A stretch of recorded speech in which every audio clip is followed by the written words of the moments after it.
ब्रह्मांड के सामने हमारी औकात।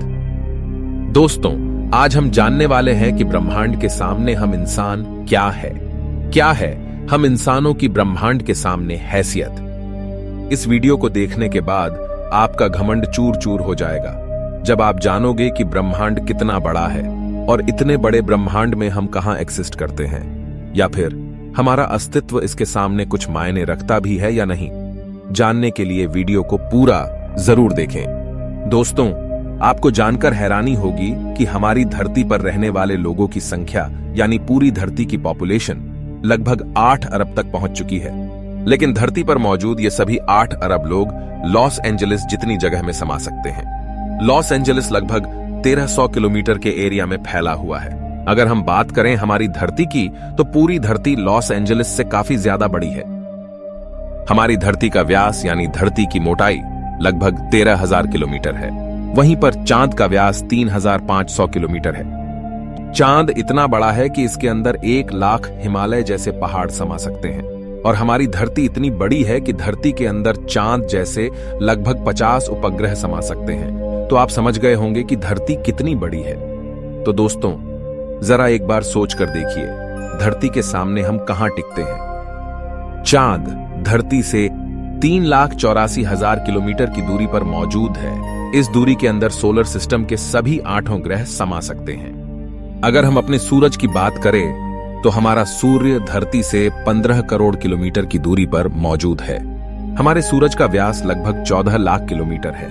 धरती के मुकाबले में सूरज इतना बड़ा है कि इसमें 13 लाख धरती समा सकती है। यानी सूरज की विशालता की कल्पना हम आंख बंद करके भी नहीं कर सकते।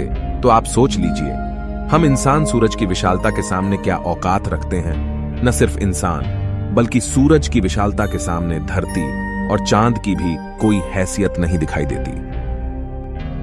हमारे सौरमंडल के सबसे विशाल ग्रह जुपिटर के अंदर हमारी धरती जैसी 1300 धरतियां समा सकती हैं, और जुपिटर जैसे 1000 ग्रह सूरज के अंदर समा सकते हैं। तो दोस्तों, सूरज न सिर्फ धरती बल्कि जुपिटर की औकात से भी कई गुना बड़ा है। लेकिन औकात की बात करें तो यह तो बस एक शुरुआत है। अगर हम बात करें पूरे सौर मंडल की, तो हमारे सौर मंडल का व्यास 287 अरब किलोमीटर है। इतने बड़े सौर मंडल में हमारे 8 ग्रहों के साथ 5 बौने ग्रह, लाखों एस्टेरॉयड और करोड़ों मीटियोरॉइड्स मौजूद है। सूरज से लेकर नेपच्यून तक की दूरी करीब 4.5 अरब किलोमीटर है। ऐसे में अगर हम सूरज से लेकर नेपच्यून तक सूरज की लाइन बनाएं, तो इस लाइन में सूरज जैसे लगभग 3000 सितारे समा जाएंगे। तो आप समझ सकते हैं कि सोलर सिस्टम की साइज के सामने सूरज कितना छोटा है। अगर प्लूटो से हम सूरज को देखें, तो हमारा सूरज प्लूटो से कुछ ऐसा दिखाई देता है। हमारा सौरमंडल प्लूटो के बाद भी कई गुना आगे तक फैला हुआ है। यहां तक हम देख चुके हैं कि सूरज की साइज भी इतने बड़े सौरमंडल के सामने काफी छोटी पड़ जाती है। अगर हम और आगे की बात करें तो सूरज से और भी बड़े तारे अंतरिक्ष में मौजूद है। यह है वेगा स्टार, जिसका व्यास 38 लाख किलोमीटर है, और इसमें सूरज जैसे लगभग 20 तारे समा सकते हैं। इससे भी बड़ा तारा है आर्कट्रस, जो 3 करोड़ 60 लाख किलोमीटर चौड़ा है। इसमें सूरज जैसे 17,000 तारे समा जाएंगे।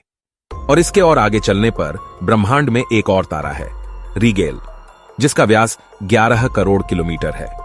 इसके अंदर आर्कट्रस जैसे 50 तारे समा जाएंगे और सूरज जैसे 4,85,000 तारे समा जाएंगे।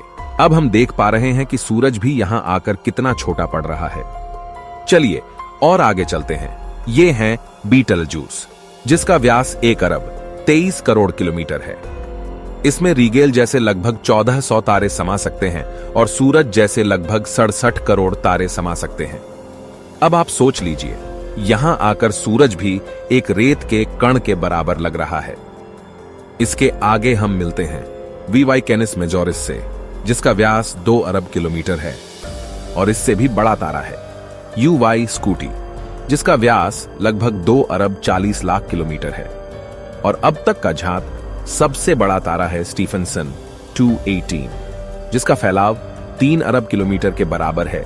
यानी इस तारे के अंदर सूरज जैसे 9 अरब 83 लाख तारे समा सकते हैं। ब्रह्मांड में अब तक इससे बड़ा कोई सितारा नहीं मिला है। और इस तारे के सामने सूरज का अस्तित्व न के बराबर है। ऐसे में हम इंसान और हमारी धरती तो इसके सामने कुछ भी नहीं है। जरा सोच कर देखिए, इस तारे के अंदर धरती का अस्तित्व मायने भी रखता है या नहीं। अब अगर हम बात करें ब्रह्मांड में इससे भी बड़ी संरचनाओं की, तो हम पहुंच जाते हैं कैट्स आई नेबुला के पास। यह आकार में 0.4 प्रकाश वर्ष बड़ी है, यानी प्रकाश को भी इसे पार करने में 4 महीने 26 दिन लगेंगे। यह ब्रह्मांड के सबसे विशाल तारे के मुकाबले कितना बड़ा है।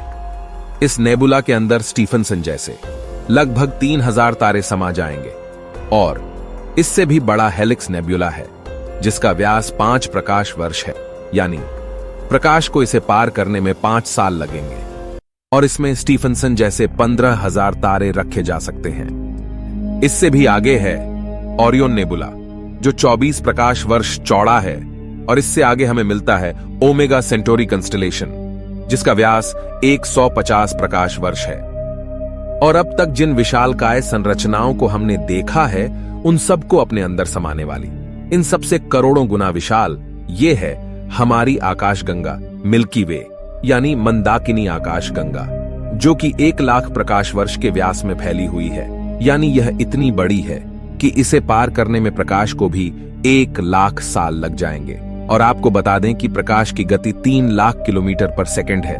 हमारी इस आकाश गंगा में इस तरह के बड़े बड़े 400 अरब तारे मौजूद है, और इतने ही ग्रह इसके अंदर मौजूद है। तो यहां आकर आप कल्पना भी नहीं कर सकते कि यह कितनी बड़ी है। इसके अंदर हमारी धरती खत्म भी हो जाए तो इतनी विशाल आकाश गंगा को कोई फर्क नहीं पड़ने वाला है। हमारा सूरज भी खत्म हो जाए तो भी इसे कोई फर्क नहीं पड़ने वाला। ब्रह्मांड का सबसे बड़ा तारा भी खत्म हो जाए तब भी इस पर कोई फर्क नहीं पड़ेगा। लेकिन ब्रह्मांड यहां भी खत्म नहीं होता है। इससे भी आगे चलने पर अगर हम हमारी पड़ोसी आकाशगंगा एंड्रोमेडा की बात करें, तो यह हमारी गैलेक्सी से 2 गुना बड़ी है। इस गैलेक्सी के अंदर 10 खरब तारे मौजूद हैं। अब तक जाने गए सबसे विशाल तारे स्टीफनसन से इस गैलेक्सी को भर दिया जाए तो इसमें 40,000 खरब स्टीफनसन 218 जैसे तारे आ सकते हैं। अगर हम और आगे पृथ्वी से 23 करोड़ प्रकाश वर्ष दूर जाए तो हमें एक और आकाश गंगा मिलती है, UGC 2885 गैलेक्सी, जो कि 4,63,000 प्रकाश वर्ष के व्यास में फैली है।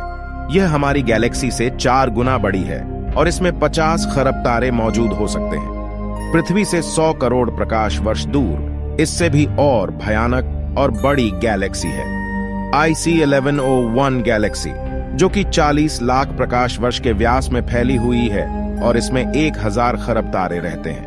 इसके अंदर 30,000 से भी ज्यादा मिल्की वे गैलेक्सी जैसे आकाश गंगाएं समा सकती हैं। और अगर हम इससे आगे चलकर और देखें तो इससे भी ज्यादा बड़ी गैलेक्सी ब्रह्मांड में मौजूद है, जिसके सामने मिल्की वे आकाश गंगा भी कुछ नहीं है। पृथ्वी से 300 करोड़ प्रकाश वर्ष दूर यह है अल्क्योनियस गैलेक्सी, जो कि 1 करोड़ 60 लाख प्रकाश वर्ष जितने व्यास में फैली हुई है। इसमें हमारी मिल्की वे गैलेक्सी जैसी 40 लाख गैलेक्सी समा जाएगी। अब हम ब्रह्मांड के काफी बड़े स्केल पर पहुंच चुके हैं, जहां हमारी गैलेक्सी, जिसकी विशालता की हम कल्पना भी नहीं कर सकते, वह भी इसके सामने कुछ नहीं है। लेकिन अब अगर हम और आगे चले और पूरे ब्रह्मांड की बात करें तो हमारा पूरा ब्रह्मांड, जिसे हमने अब तक ऑब्जर्व किया है, वह 93 अरब प्रकाश वर्ष के व्यास में फैला है। और इसके अंदर ऐसी 200 अरब गैलेक्सी मौजूद है। और ब्रह्मांड के सामने तो सबसे बड़ी आकाश गंगा अल्क्योनियस गैलेक्सी भी कुछ हैसियत नहीं रखती। और जब इतनी बड़ी गैलेक्सी भी ब्रह्मांड के सामने कुछ नहीं है, तो सूरज और धरती की तो बात ही छोड़ दीजिए। और हम तो इसके सामने कहीं नहीं टिकते। हमारे जैसे 8 अरब लोग, यानी हम सब पृथ्वीवासी मिलकर भी ब्रह्मांड के सामने कुछ भी नहीं है। बल्कि अगर इतने बड़े ब्रह्मांड में कहीं जीवन नहीं है और सिर्फ पृथ्वी पर ही जीवन है, तो हम इतने बड़े ब्रह्मांड में काफी ज्यादा अकेले हैं। यहां पर ब्रह्मांड, जो हमारी सोच से भी बड़ा है, ये पूरी तरह से वीरान है। अगर ऐसा है तो ये काफी डरावना है। ये हमें बताता है कि हम कितने अकेले हैं। और अगर इसमें जीवन है भी, तब भी हम कभी इतनी दूर तक एलियन से नहीं मिल सकते। और तब भी हम अकेले हैं इस ब्रह्मांड में, जबकि यह ब्रह्मांड भी यहां आकर नहीं थमता, क्योंकि फिलहाल हमने इससे आगे देखा भी नहीं है कि ब्रह्मांड का विस्तार और कितना आगे हो सकता है। अगर यह कहीं खत्म होता है तो उससे आगे भी क्या, और ब्रह्मांड है? अगर हां, तो क्या वो हमारे ब्रह्मांड से भी बड़े हैं? दोस्तों, इस तरह सोचने का कोई अंत नहीं, लेकिन एक बात तय है, अब तक ब्रह्मांड की जानी गई साइज के सामने हम कुछ भी नहीं है। और यही वजह है कि आज वैज्ञानिक भी ब्रह्मांड की इतनी बड़ी साइज को देखकर अचंभित है और ये मान चुके हैं कि इस ब्रह्मांड के सामने हम इंसान कुछ भी हैसियत नहीं रखते हैं। इतने बड़े ब्रह्मांड में हम एक छोटी सी गैलेक्सी मंदाकिनी आकाशगंगा में मौजूद, एक छोटे से सोलर सिस्टम में बसने वाले, एक छोटे से तारे के चारों ओर मौजूद, एक बहुत छोटे से ग्रह पर स्थित, काफी छोटे 200 देशों में रहने वाले 8 अरब लोगों में हम में से एक इंसान इस पूरे ब्रह्मांड के सामने कोई हैसियत नहीं रखता। क्या आपके पास खुद पर घमंड करने के लिए कोई कारण है? किस वजह से आप खुद को स्पेशल समझते हैं? अगर आपके पास ऐसा कोई कारण है तो हमें बताइए, क्या वजह है कि आप खुद पर घमंड कर सकते हो? आज से 6.5 करोड़ साल पहले धरती पर एक ऐसी प्रजाति मौजूद थी जिसने करीब 10 करोड़ साल तक धरती पर राज किया, जो खुद आकार में हमसे कई गुना बड़ी और डोमिनेंट थी। लेकिन सिर्फ एक एस्टेरॉयड ने इस पूरी प्रजाति को खत्म कर दिया। ऐसे में हम इंसानों की क्या हैसियत है? सिर्फ एक पल में ब्रह्मांड आपके अस्तित्व को मिटा सकता है, आपके वर्तमान को इतिहास में तब्दील कर सकता है। तो बताइए, क्या कारण है आपके पास कि आप कुछ स्पेशल हो?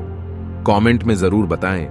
हम मिलते हैं आपसे किसी अगले वीडियो में। तब तक के लिए हमारे वीडियोस देखते रहें।